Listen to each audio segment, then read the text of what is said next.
અમદાવાદના શિવાલયોમાં વહેલી સવારથી માનું મહેરામણ ઉમટ્યું છે। શિવાલયો હર હર મહાદેવના નાદથી ગુંજી રહ્યા છે। કઠવાડા પંચતીર્થ મંદિરમાં ભક્તોનું ઘોડાપુર ઉમટ્યું। 4000 કિલો બરફનો ઉપયોગ કરી પુલવામાં થીમ ઊભી કરાઈ છે। ભારતીય સેનાને સન્માન આપતી ટનલ બનાવવામાં આવી છે।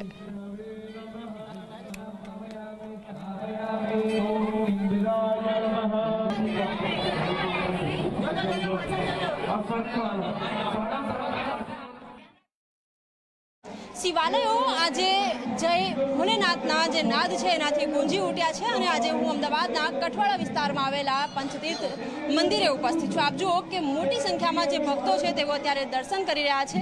ભોલેનાથ કે જેઓ માત્ર એક જળથી જ જળના લોટાથી જ જેઓ પ્રસન્ન થઈ જાય છે તેઓ અત્યારે પૂજા કરી રહ્યા છે અને ભગવાનનું જે આખું પરિસર છે એ ભગવાનના જયનાદથી ગુંજી ઉઠ્યા છે। બીજી તરફ તમામ જે ઝી 24 કલાકના દર્શકો છે તેમને ભગવાનના પણ દર્શન કરાવ્યા। આપ જુઓ કે કેટલા સુંદર સ્વરૂપમાં અહીં ભગવાન ભોળાનાથ જે છે એવો બિરાજમાન છે।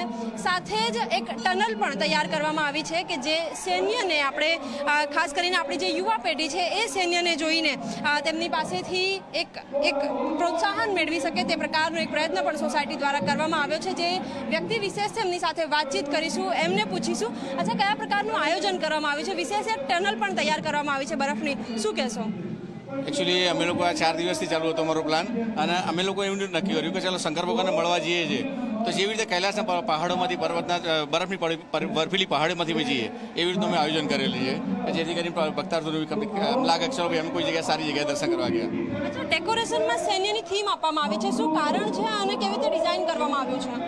एक्चुअली बस खाली આપણે એમ થયું કે ચલો ભાઈ ભક્તોને બી એમ લાગવું જોઈએ કે અમે અહીંયા કૈલાસ પર્વતે જઈ અને શંકર ભગવાનના દર્શન કર્યા, પછી ફીલ કરાવવા માટે અમે એક નાનું અમથું આયોજન કરેલું છે। બિલકુલ 4000 કિલો જેટલા બરફનો ઉપયોગ કરીને જે ટનલ છે તૈયાર કરવામાં આવી છે અને જ્યારે ભક્તો ભગવાનના દર્શન માટે આવે ત્યારે તેમને જાણે કૈલાસ સુધી તેઓ આવ્યા છે, બરફનો અનુભવ તેમને થઈ શકે તે પ્રકારનો પ્રયત્ન સોસાયટી દ્વારા કરવામાં આવ્યો છે। કેમેરામેન શૈલેષ બગડા સાથે સપના શર્મા, ઝી 24 કલાક, અમદાવાદ। તો હાલ સમાચારોમાં બસ